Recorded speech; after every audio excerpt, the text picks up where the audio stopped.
My name's Alan Moore. I write comics. Remember the 5th of November. I've been thinking lately about you and me, You know, it's funny. about how this is going to end, about who will end up killing who. This reminds me of a joke. The whores and politicians will look up and shout, "Save us!" And I'll look down and whisper, "No." Hello and welcome to the Alan Moore Cast. I'm your host, Nathan Cabanis, and today we're talking Big Numbers, the unfinished masterpiece from Alan Moore and Bill Sienkievicz. Our guest today can actually tell us the story of why it went unfinished and why, if it had been, it just might have turned out to be one of Moore's seminal masterworks. You know him from his comic work on characters like Spider-Man, John Constantine, Wolverine, and the Inhumans, in addition to creator-owned series like Revelations, Fairy Quest, Sidekick, Replica, and much more. Outside of comics, he has worked in a variety of media, including film, music videos, animation, and video games. He is also the co-creator of the Sentry, who made his big screen debut in last year's Thunderbolts, played by Lewis Pullman, and has recently returned to the character for an all-new series from Marvel Comics. He has literally seen and done it all. I feel like every time I've had the chance to talk to him, I always walk away having learned something. We are very honored to be joined by Paul Jenkins. Paul, thanks so much for coming up. I'm happy to be here, mate. So before we get into Big Numbers, I have to say congratulations on the new Sentry series. As of this recording, the first issue is out.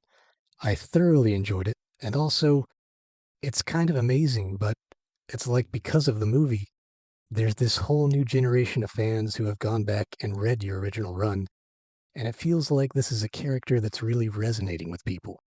So I'm curious to hear what it's like coming back to the Sentry after all these years and seeing that response.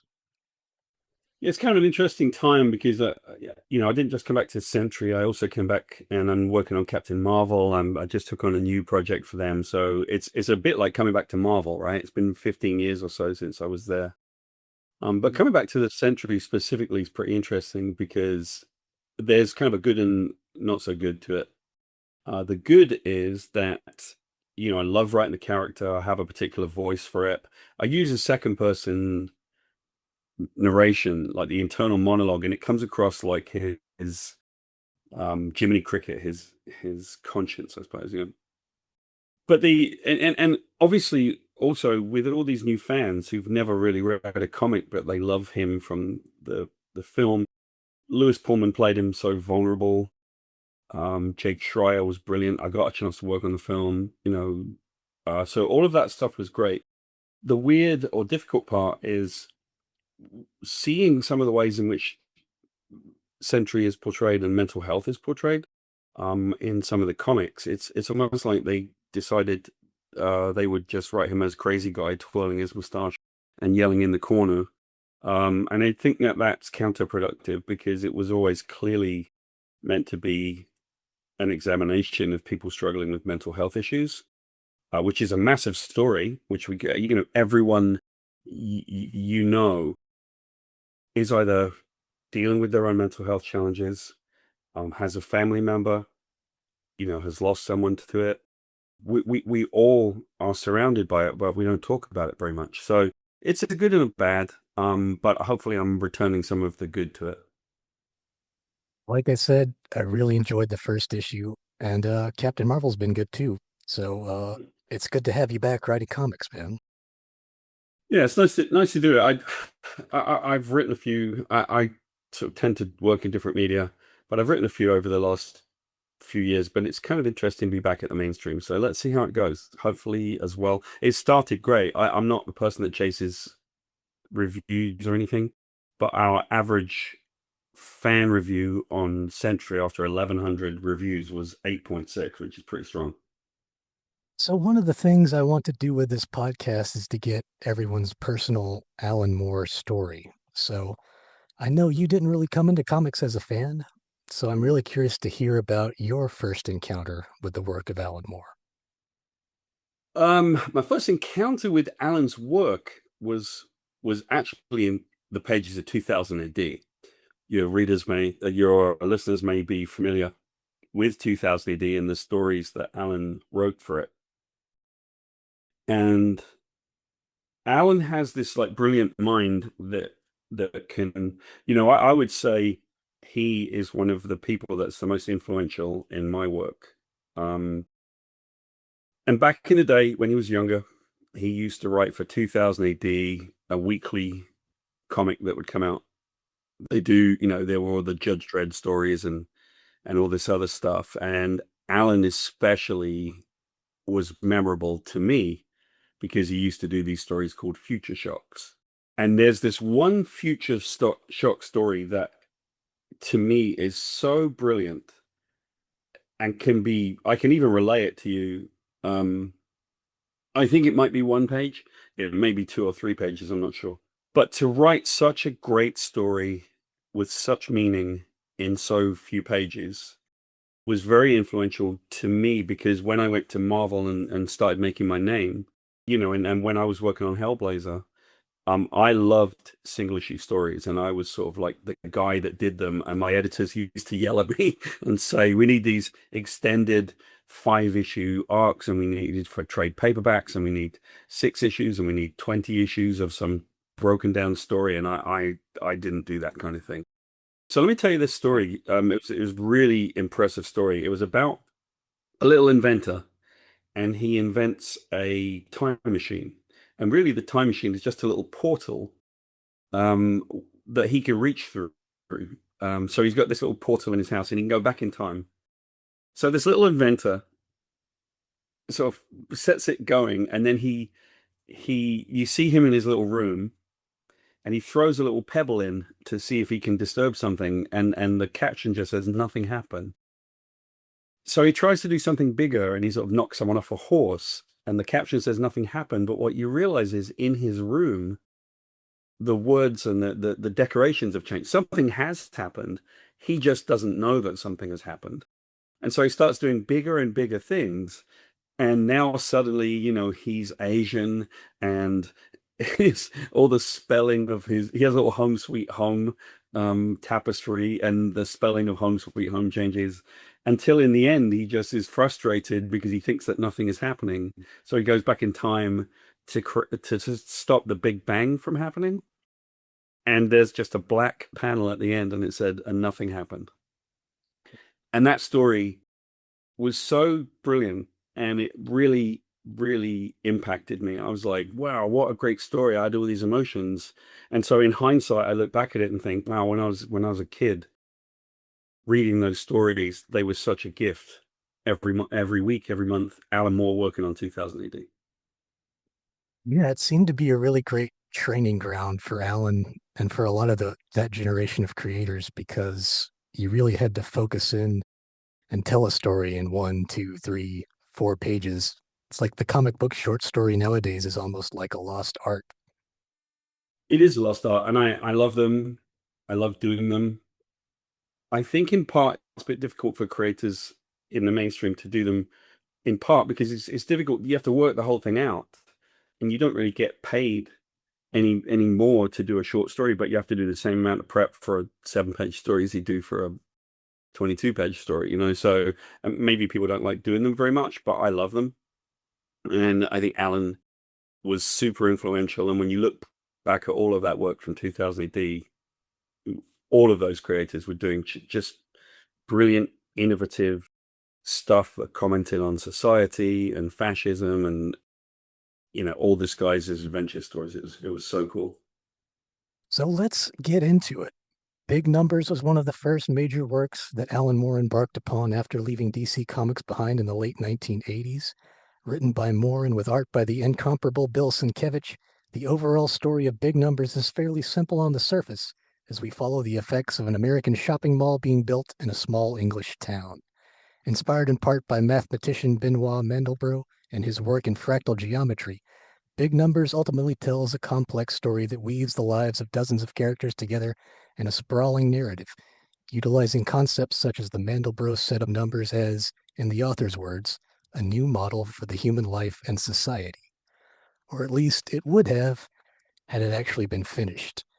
So Moore self-publishes 2 issues of the series through his own Mad Love Publishing in 1990 before running into difficulties, which eventually led him to partner with Kevin Eastman's creator-owned publishing venture Tundra. And Paul, if I'm not mistaken, I believe this is where you come into the story. Yeah. Wow, this is such a big story too. Such a long story. It's so interesting. There are so many twists and turns. So to begin with, I had come to the States and I was working. Yeah, I studied to be a filmmaker. I studied to be an actor, and I spent most of my time working in the film school, and I sort of pivoted a bit. But I'd come to the States, I was very young, and found myself in the maelstrom that was Ninja Turtles. It was simply the way I got that job.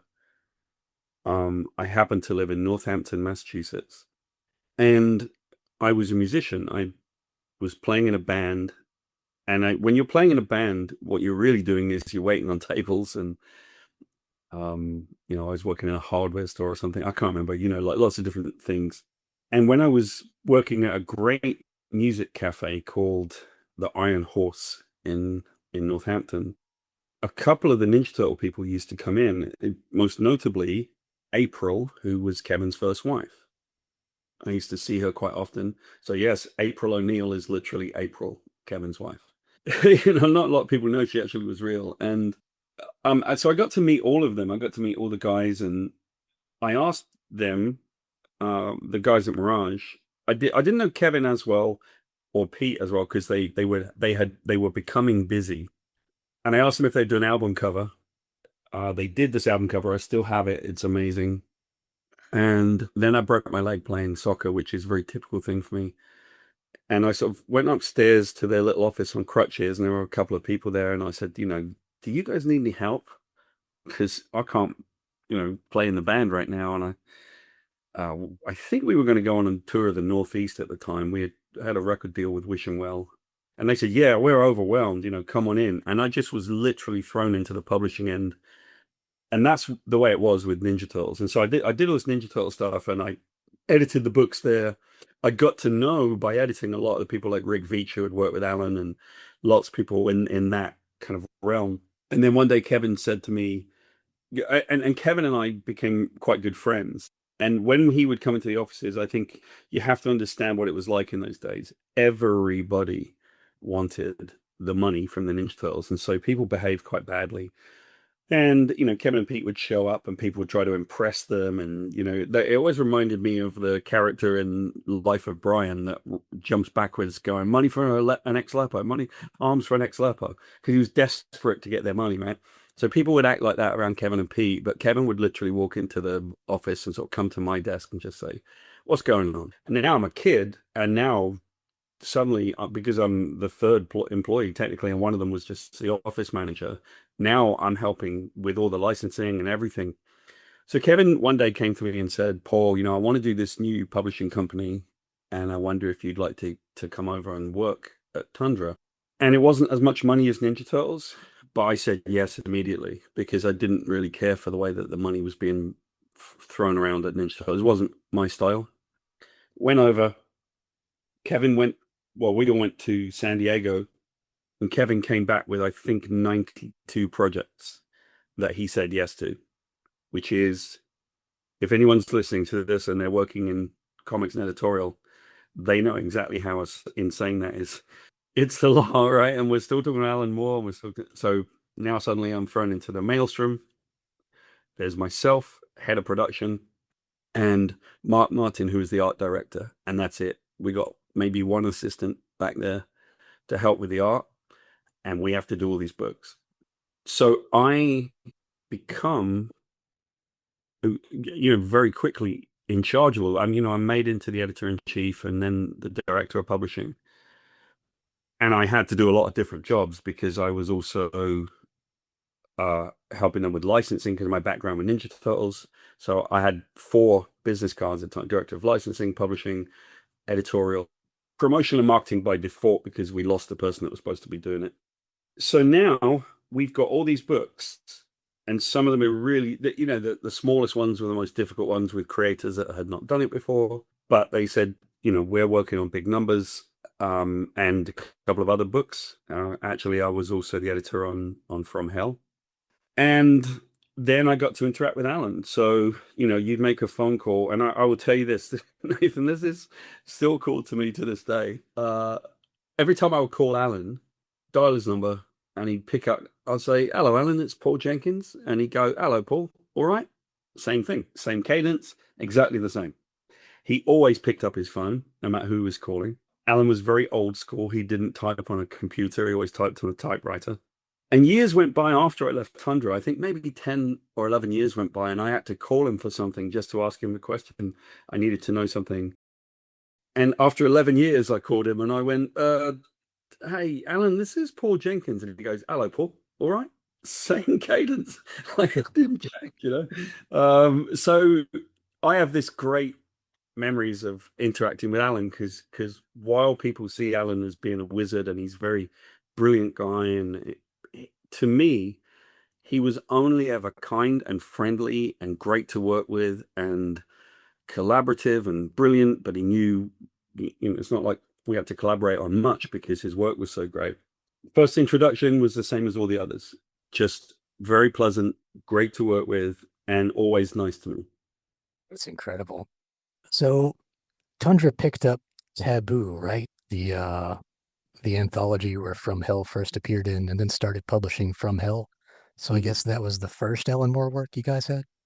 Wow, I can't quite remember. I don't think it was the first because we had been actually working behind the scenes on Big Numbers. So my memory of it was while From Hell was the first published, yes, absolutely. I think we had been working on Big Numbers and trying to rustle that thing for quite some time. Yeah, it's interesting. That second issue, at the end, there is a special thanks to Peter Laird and Kevin Eastman. So I assumed they got involved fairly early on. That's correct. Yeah. Taboo was probably one of the more problematic projects that we worked with. It was really difficult to get that thing together. It was really difficult to get the stuff organized and done. It was being done outside of Tundra. So we didn't really have much that we could do except hope that we would get the pages and the stuff. It was very slow going. But the actual Mad Love books, I'm pretty sure that Pete and Kevin helped. And so I want to talk for just a second about this kind of small little island of purity that we were, or we intended to be. Pete can be included in this, but Kevin and Pete knew exactly what their place in the world was. And I'll always admire them for that. These two guys had created what at the time was the single biggest licensing phenomenon of all time. If anybody lived in America, especially, it was similar in Britain, but I think in America, there was this phenomenon that hasn't happened since, where kids would line around the block for a chance to see the first Ninja Turtle film. The music was everywhere. The cartoons were everywhere. It was all across the world. And yet Kevin would often say, "Look, I'm a lobster cook." Pete, I'm a cartoonist that works for a local newspaper. We're just lucky. We're lucky that Mark Friedman came up from New York and helped us. It's not true, by the way. They weren't just lucky, because once they got the opportunity, I believe that Mirage Studios was the only entity that could actually run the Ninja Turtles properly and provide the consistency of artwork and storytelling that it needed to become a legendary license. But they loved creators. Kevin had a massive reverence for creative people. Pete, in his own way, did as well, because he, had the Xeric Foundation and lots of things that helped young creators. They knew that they had been lucky, and they knew they came from being an unknown creator. And so every single investment that Kevin and Pete made was made with love and reverence and the positivity of trying to help somebody, and that included Big Numbers. Yeah, that whole Tundra story is just fascinating. And I would highly recommend everyone go check out, Paul, your interview with Kevin Eastman that you guys did a couple of years back. I believe it's still on YouTube. You tell the whole Tundra story. There's a lot of stuff that had never been told before. You clarify a lot of stuff that had been rumored about, particularly with regards to Big Numbers. Yeah. So bringing it back to that, so the Moore Sienkievicz collaboration for whatever reason, it falls apart.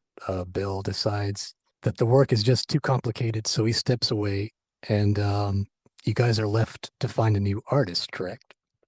That's a very great encapsulation of something that was so big and difficult.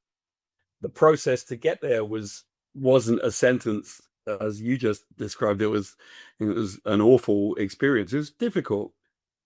I am still very good friends with Bill. I love the guy. He's a force for good, and he is one of the most brilliant artists of our generation.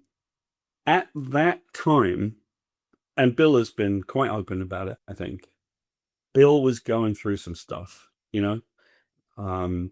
He was just having a hard time trying to work out how to do what he does. And if you think about what he does now, look at all the art that he puts out now. So incredibly prolific sketches, art, new covers, you know, things like that, right? But this was a series of interiors, you know, and it was a 48-page book. That's a lot of pages. That's a lot of pages for a book. I have seen and read and been the first to read Alan's scripts for Big Numbers, and they are incredibly daunting, I'm sure. As a writer myself, I look at the complexity of those scripts and think, my God, you know, wow, these things were massive. So I think that it's simple to say, for whatever reason, things didn't work out. But I think the answer to why things didn't work out was Bill would admit that he was just going through like this transition of, well, what am I right now? You know, what do I do? And if you look at what he is now, he was going through the transition to that in some ways, you know, and it's not an easy place to be. He has these incredibly daunting issues. And then, then he has this agent called Harvey, and it was impossible to get Bill. It was equally impossible to get Harvey on the phone. We called him Harvey the Invisible Agent, like Harvey the Invisible Rabbit. We couldn't work with the guy. He just would never respond to anything. I'm a young guy. I'm 24 years old. I mean, 25 maybe? Do you have to understand how young I was being the editor-in-chief of that company? And I had already been through Ninja Turtles. So imagine how young I was, right? Crazy. And this guy was running me ragged, and Bill was running me ragged because I could just never get Bill. But when I would get Bill, everything would be pleasant and fine, but Bill would kind of defer to his agent because Bill was trying to work out whatever he was trying to work out in his personal life, professional life, etc. And so we could not get anything. And I think what it was, in hindsight, I wonder what Bill would say about this if pressed. I think it was that Bill was beginning to realize on issue 3 that he didn't want to do it anymore. That this was too much, it was too big, too difficult, and he was transitioning and he was trying to work out what he wanted to do, and he gets these giant scripts in and he's like, how am I going to manage this? And so to get a page of Big Numbers from Bill was virtually impossible, but I managed to get 48 pages of that book and the cover. Bill had worked ahead. He'd done a bunch of other covers. The cover for issue 4 and issue 5, issue 6, I think, some back covers. He had worked ahead on those because he loved doing those. So he needed to move away. And at that point, that's when we were faced with. So it took all of that to happen for us to begin to try and find someone else. It wasn't a minute. It was a year and a half to 2, maybe 3 years. For sure, yeah. I mean, Bill did write a piece about it a decade or so back, and the work he was putting into it, yeah, it sounded like it was untenable. He was getting all this photo reference. Yeah, it did not sound like a healthy work-life balance. It was not. I'd love it. I'd love to see that. I'd love to send me the link. Bill and I have talked about it, obviously. We're very friendly, and I love the guy, right? And so I'll see him and we'll hang out, and we kind of miss each other when we see each other. I'd be interested in Bill's account, but I've had private conversation with Bill that I won't obviously share the specifics of the private conversation, but I will say that the general gist is like, this was just not the project for that time for Bill. It was too hard. He was trying to work out what he needed to do. He was going through whatever he was going through. And so I can imagine. And you have to understand something, Nathan. I get to see Alan's scripts. Big Numbers 3 came through, Big Numbers 4. I got to read them first. I got the printout. It came from Alan's typewriter, was packaged up in those days and sent via mail to me. Alan thinks so clearly that a panel description from Alan of a single panel might run to half a page, which is kind of crazy. It's very overkill, you know. No, I'm not criticizing Alan in any way. Far be it from me to do that, but I'm saying that it's a massive undertaking to take all of Alan's thoughts on a single panel and then add those together. Remember, Big Numbers was done in grids of 9 panels, 9 panel pages. So, and yes, they would cheat that grid. Sometimes they do a bigger panel and take up 4 panels or use the entire page or something. But just even that's such a constraint. Taking 9 panel pages and turn them into 3 panels and 9 panels and 6 panels and multiples thereof. It's such a difficult job for an artist. For sure. I can definitely see that just reading the work that we have. So, like I said, the first 2 issues come out. I believe the 3rd issue was completed, and that did find its way online, although it was never officially released. It was completed, and I have probably half the book in my house. Oh, wow. The reason being, I would say probably a third of the book. The reason being that both Kevin and Bill were very grateful to me for everything I went through to try to make that book happen, which I appreciate. I was very young. I was trying to do 92 projects, etc., etc. That bloody project was killing me. It was stressing me out so badly. I was obsessed with trying to make it happen. I was so tired all the time. We bought a pre-press house. Kevin asked me to go up there and solve it because it was run by a couple of New York crooks, and I had to drive up the road and try and deal with them. I'm a 25-year-old. These guys are in their 50s. They've seen and done everything, and I'm trying to get them on the straight and narrow.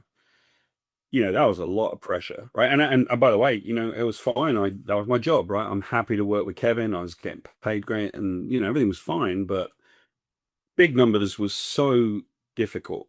So yeah, I have a bunch of the pages. I've got some around me in my house. I've got some up on the wall right behind where I'm sitting.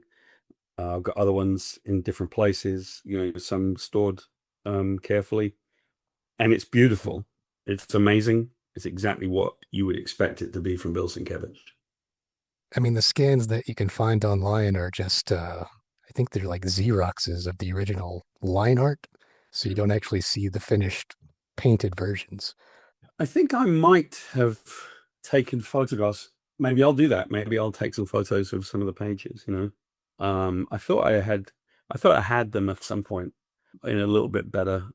But maybe I'll take some nice photos and people can see them. Yeah, that'd be incredible. So, I don't want to open up too many wounds for you, but we do have to talk about what happened with Big Numbers number 4. So you hired another artist who was Sienkiewicz's former assistant, Al Columbia. So yeah, I'm curious if you could tell the story of what happened there. To preface, I don't mind telling this story because I was there, right? I know exactly what happened.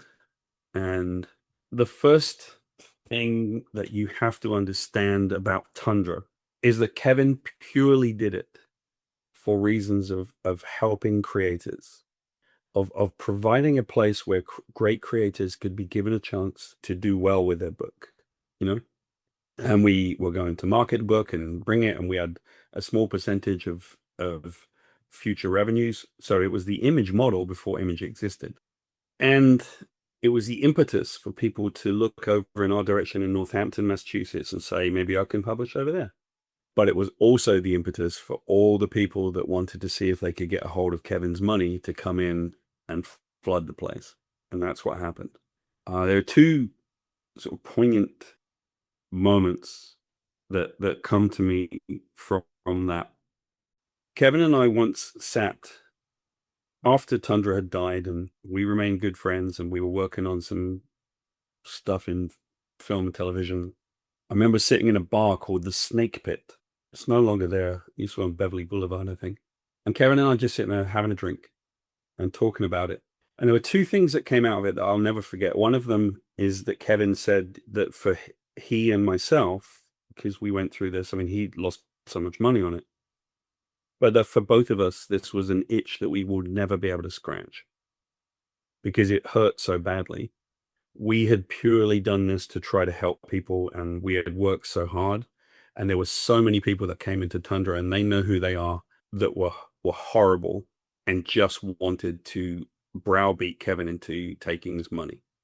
The second thing that Kevin said to me was really impactful to me, and it hasn't made me cynical, but I won't forget it because I've never seen such a level of sadness and betrayal.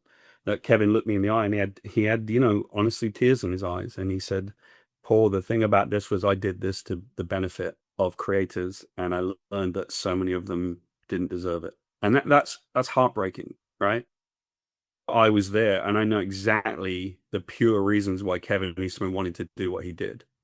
He realized how lucky he and Pete had been, and he wanted to give that to people, but he didn't reckon on human nature. And I think in the days of the internet and being able to see people just psychologically sort of damaged and spouting and yelling on the internet, you can see probably that what Kevin had was a reverence for creators like Richard Corbin or someone like that, right? And Richard was great. We worked with Ninja Turtles, but that reverence for creators was a weakness that bad people could exploit. Okay, so in that framework, then you can imagine me as the young editor trying to navigate some of these bad people, some of the horrible things that they were doing. They always would go to Kevin and browbeat him and call him up or see him at a convention and sort of find a way to extract some more of Kevin's money from him. That doesn't mean to say, and I want to be really clear about this, it's not like Kevin was dumb or naive only. It's that Kevin cared about these creators, and so many of them were just taking from him.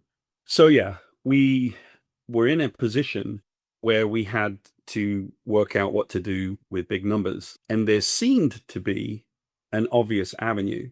They had found Bill's old assistant, Al Columbia, and they had gone to sort of try and see if it was worth bringing him on. Now, I remember getting a phone call from Bill at that point, which was unusual because Bill was I never found Bill ever. And he called me to warn me about Al Columbia.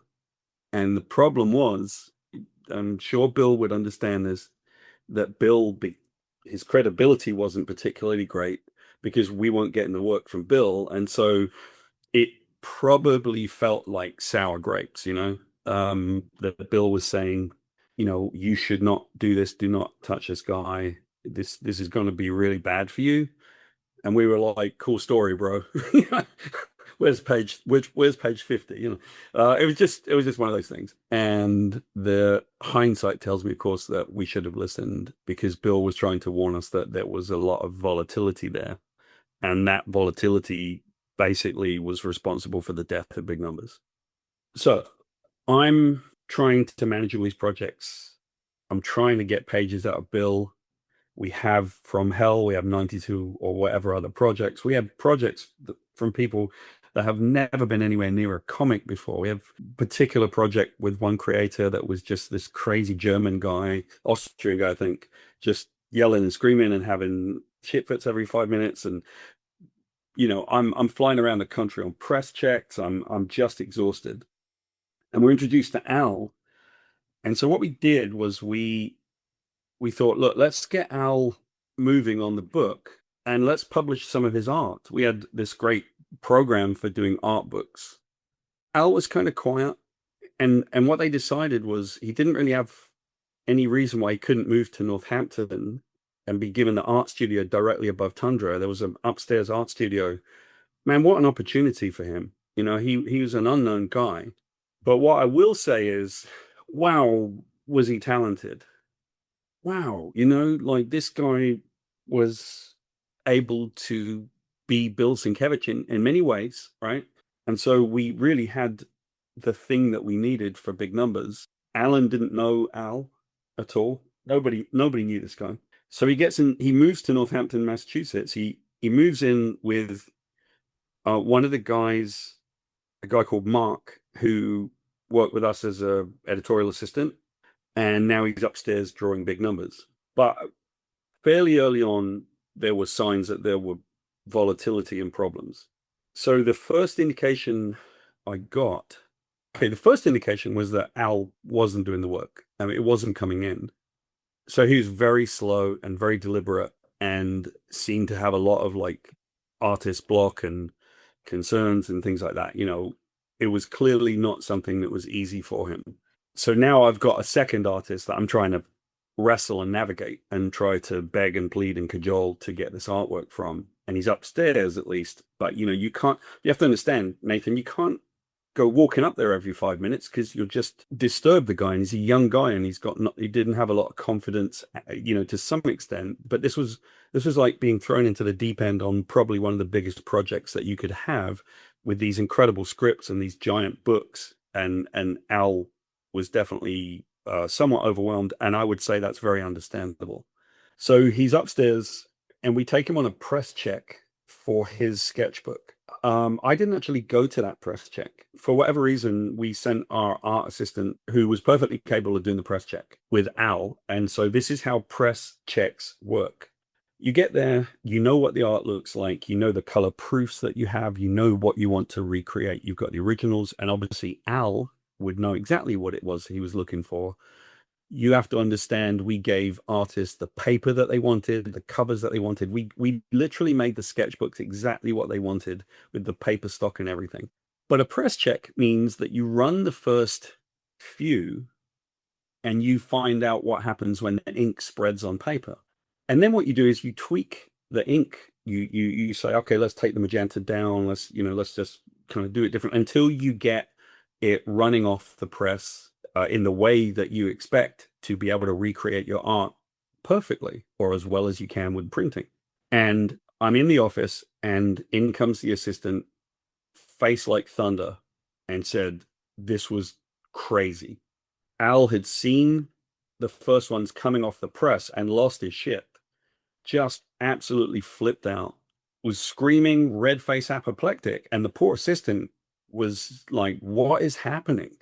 So it's one of those irrational artist moments, I suppose. I don't know, but it was definitely a clue that this may not be as easy as we thought. And it really immediately made me harken back to Bill telling me, like, you shouldn't work with this guy. But he had just lost it on a press check. And now the poor art assistants come back and, like, I tried to explain to him, this is the first print. You have to work with me to make it right. That's the whole point of a press check. We go there, it's not and apparently he said that Al just wouldn't listen. He wasn't reasonable and he was screaming and yelling, this is not what I want. And you're talking about a guy that's completely unknown screaming at somebody with the presses running and everybody going, as the presses run, you understand this is expensive. So we need to stop, or we need to, we stop the presses. That was a moment that made us realize, okay, we may have a problem here. Now, Al would ask me often, can I get paid in advance for the work? And I said, look, mate, this is your first job. And I'm telling you right now, I promise you don't want me to pay you in advance. You're going to get behind. You're never going to be able to catch up. By the time that you do all the work to catch up, you're going to be so unhappy that you've finally finished all this work, but you can't have any more money because you've already been paid for it. So I'm asking you to understand that the best way to do it is not good. And there's method in that, right? I have to have this method of, like, I've got to get the work out of the guy. If he's going to be motivated by money, I need him to do the work so that we get what we need, because right now he's so slow and we're not getting the work. All of that, Nathan, gives you the sense of the environment that we were in. And also we would go upstairs and I would see pages of big numbers. They were finally getting done.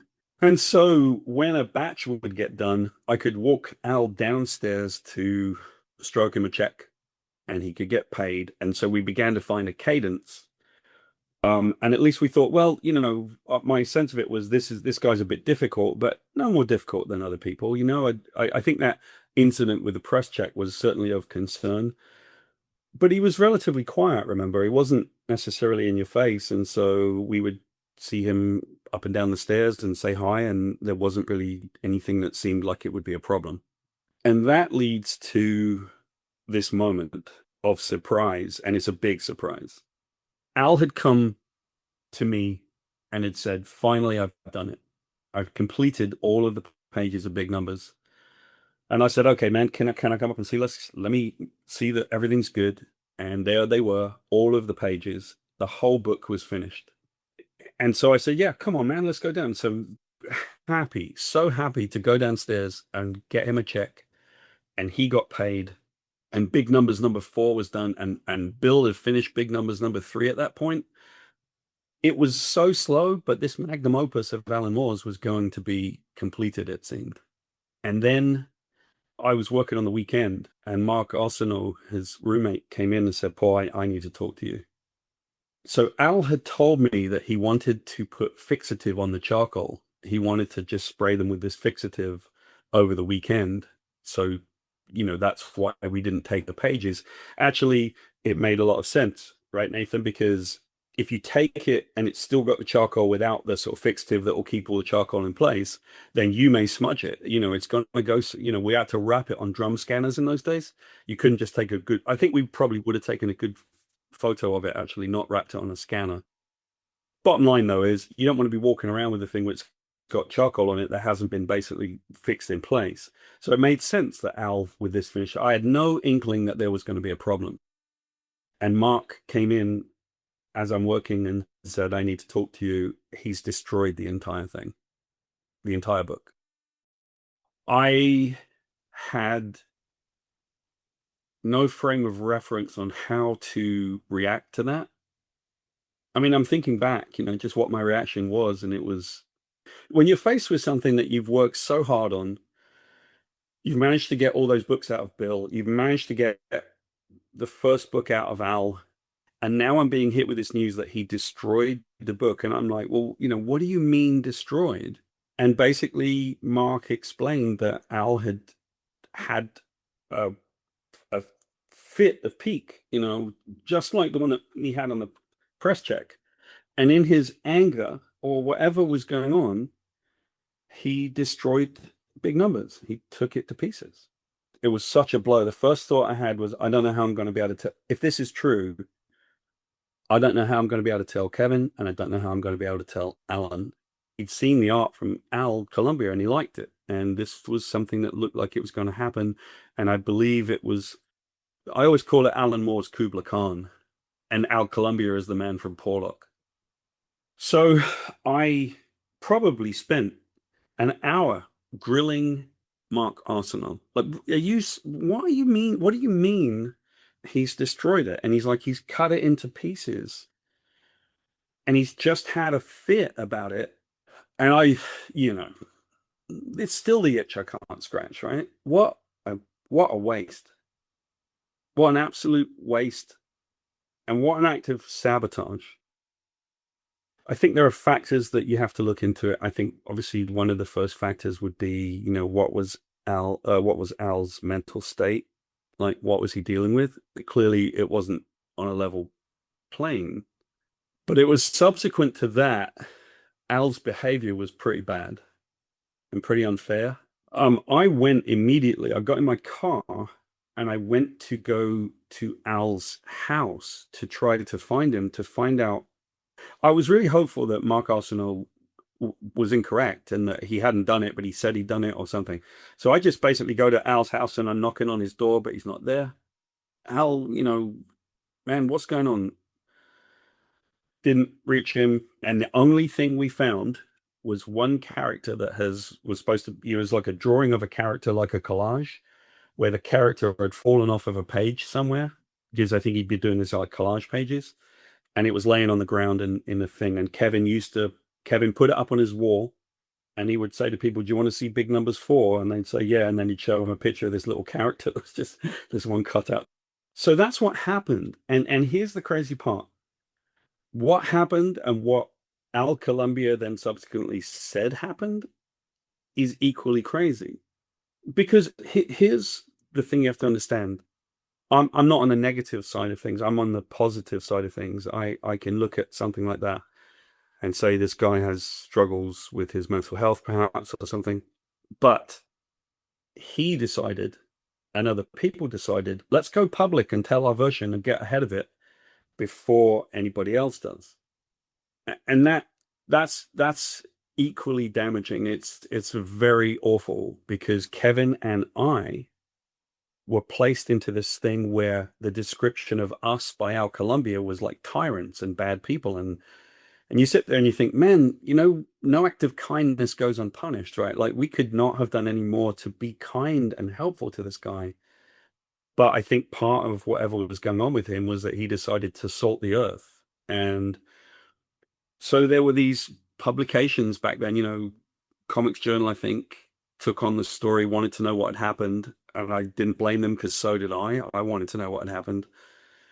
In which this guy got on and basically said that for one thing he said was that I came looking for him in a restaurant with a baseball bat. He described me as a snake. He described me, and I'm like, no one's ever done that to me before. What's happening here? How could you have done such a bad thing and gone on the offensive? But I understand it in terms of psychology. I also think if there's only one thing that I don't accept as Al's challenges with whatever were going on with his mental health, there's only one thing that I feel like I have a hard time forgiving him for. And that is that he made sure he got paid before he smashed it up. And I'll never forget that. Walking down with him, making sure he got a check, making sure that he had enough money in his pocket to get out of Dodge when he did this thing. That seems incredibly calculating. That doesn't seem just a challenge of mental health. That seems like a calculated decision. And I find it hard even to this day to forgive him for that. I think I can forgive Al for saying bad things about me. I'm sure he had challenges. I think I can forgive him maybe for saying bad things about Kevin. But the fact is, he cashed the check before he cut his ear off, if you see what I mean. Gosh, that whole story is so unbelievable. I mean, you hear about artists destroying their work all the time, but not like that. I mean, I worked on Inhumans with Jay Lee, and Jay had not been very prolific in the year before. The reason we did it is because we wanted to do a Hellshock Hellblazer crossover, and he'd only come out with 2 issues of Hellshock. I learned that what Jay would do, he would finish a page, he'd work on it all day, and then he would look at the page and say, I'm so unsatisfied with this page, and literally tear it, like throw it away. There's all these fans in the world that would be like, can I get it out your trash, right? This was very different. This destroyed, it broke my heart. It broke Kevin's heart. It really upset Alan. I can't speak for Alan. Did it break his heart? I know what it did. I got a chance to talk to Alan about it numerous times, and he said it was the end of the project, that he had wanted to do it. He had this incredible breakdown. So we get into more positive stuff. I can tell you about the breakdown and all the stuff he planned. A couple of times I said to Alan, mate, can we find a way to do it? And he's like, I've lost my heart for it. I can certainly understand that. Well, on to a more positive subject. You mentioned earlier that Alan Moore was one of the reasons you were inspired to become a writer, so I'd be curious to hear that story. Yeah, there's a great anecdote to apply to that. So Alan had a chart that was incredible about every single character in big numbers and what it would do for 12 issues. It was a big giant wall chart that he'd made up, and you could read the arc of every single character. You could literally see where they would go, from Christine to all the other characters.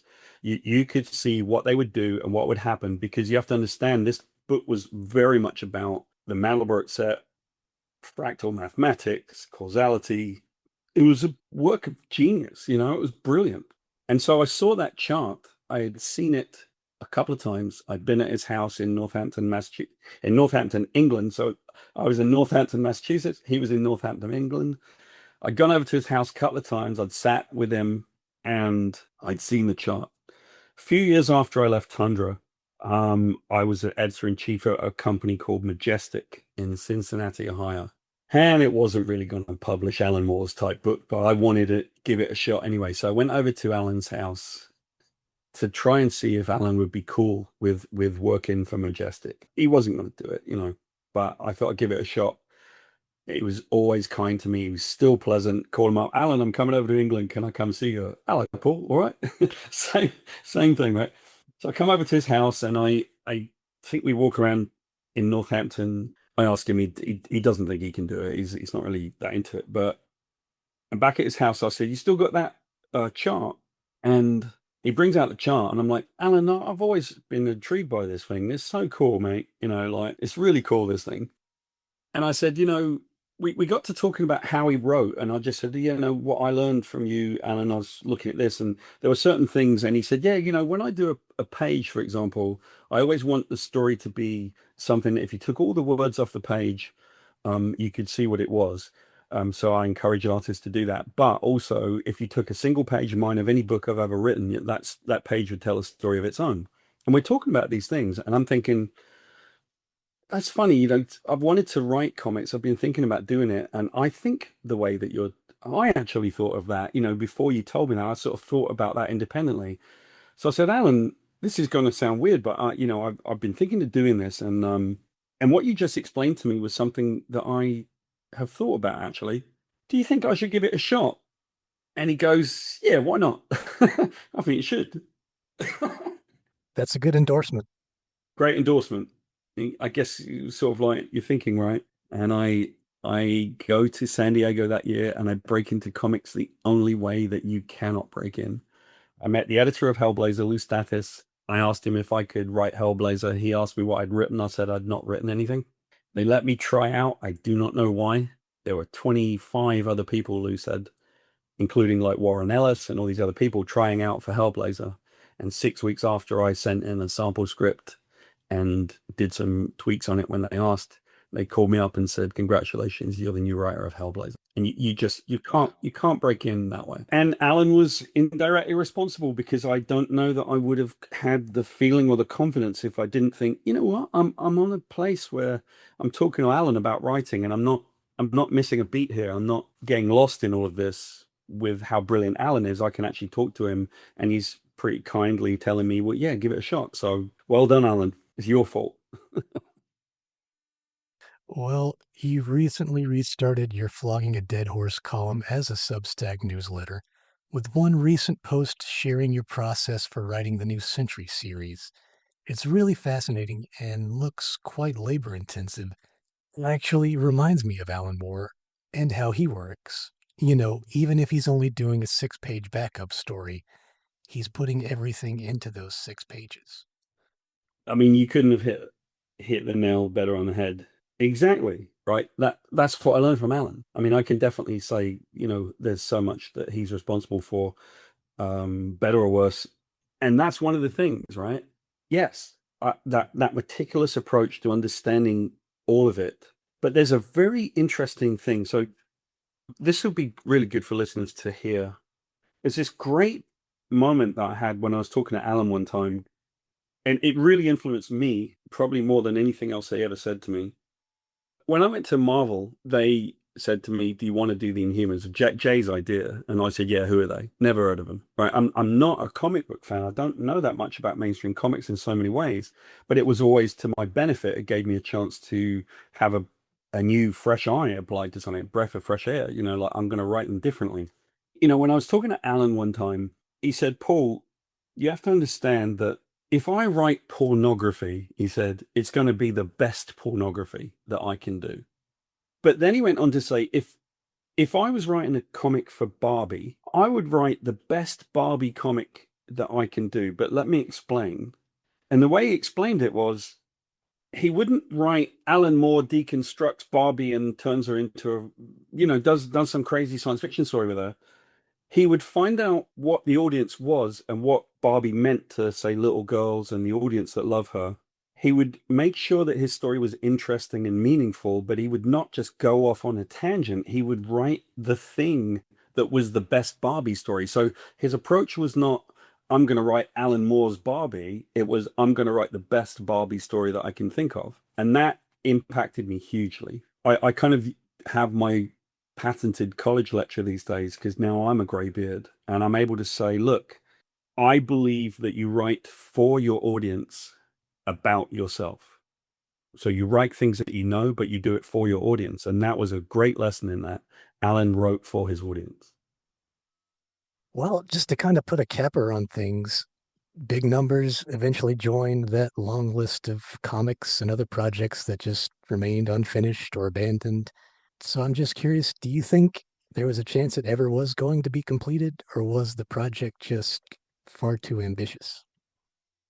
No, it would have been completed because Alan, like I told you about that chart, Alan had the entire thing. He knew all of it. He knew exactly what he was going to do with every single character.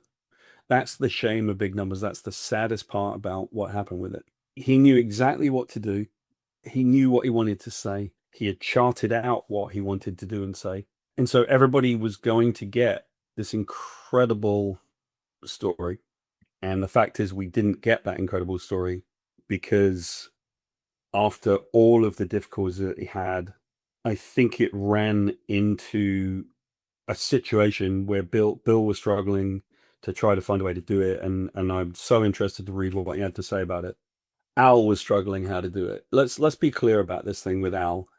I think Al just had some real challenges, and I, in hindsight, am able to look at it and say, I know that Al was struggling with his mental health, and I understand that.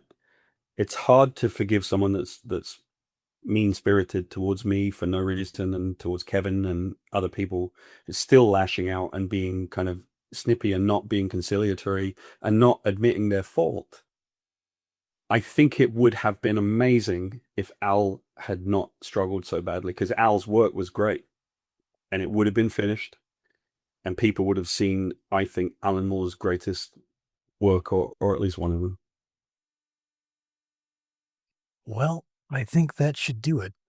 Paul, thank you so much for coming on. You must come back at some point in the future. We'll have to talk about From Hell, maybe some of the other things you worked on with Moore, because there are a lot of stories to tell. But before you go, is there anything you'd like to plug? Well, I'm working at Marvel. I've got Sentry, and it's getting such an amazing reaction. Captain Marvel is getting an incredible reaction. I just was asked like 2 days ago. We finalized a new project that I'm working on that's kind of like a character that I've done before that everyone's very familiar with and people will understand when it comes out. But, I guess it's like, follow my work. And the big thing I think for me is that I would love it if people came and found my Substack so that they can see a lot of the work that I do there. It's half comedy and half in-depth stuff. We're on the in-depth how I do a comic right now. And then we'll get back to the comedy. But, if people want to find my Substack, it's under my name. And hopefully people will enjoy that. Other than that, thanks for letting me tell this story. I've told it a few times and it still hurts. I won't be dishonest about it. Even to this day, I think it still hurts. It should never have happened. Hopefully, I wonder if one day Al will be able to look at himself and maybe apologize at least to Kevin for what happened, and to Al and to Alan. Thank you so much for telling the story. It's one of those things that's been rumored about and talked about, and it's nice to get the record straight from somebody who was there. Yeah. And I was there, right? I know what happened. So hopefully this has been sort of really interesting for people who listen to your podcast. And I'll come back at some other time and we'll talk about more happy things like From Hell and other anecdotes with Alan. Alan meeting my brother is actually brilliant. So thanks once again to Paul Jenkins for coming on the podcast. Please do check out the Sentry and Captain Marvel Dark Past. I have to say, it's great to see Paul doing comics at Marvel again. Next week, we'll be joined by cartoonist Dave Baker to talk about Tom Strong, Alan Moore and Chris Sprouse's homage to the pulp heroes of old from America's best comics. The new collection of Dave's self-published superhero comic Halloween Boy was just released by Oni Press, so the celebrated writer-artist knows a thing or two about pulp adventurers. We discuss pulp hero iconography, marvel at artist Chris Sprous's work, and ask the question, is Tom Strong a top-tier Alan Moore comic, or just merely okay? Until then, please do subscribe to the Alan Moore Cast on your podcast app of choice so you don't miss any upcoming episodes. The Alan Moore Cast is also available on YouTube at the dedicated Alan Moore Cast channel, so you can also check us out there if you're so inclined. And if you could leave a rating or drop a review, I'd greatly appreciate it. You can find us online at Instagram at the Alan Moore Cast for updates and announcements regarding future episodes. And that should do it for this week. Thanks to Michael Flug for the theme music, and thank you so much for listening. Until next time, praise Glycon.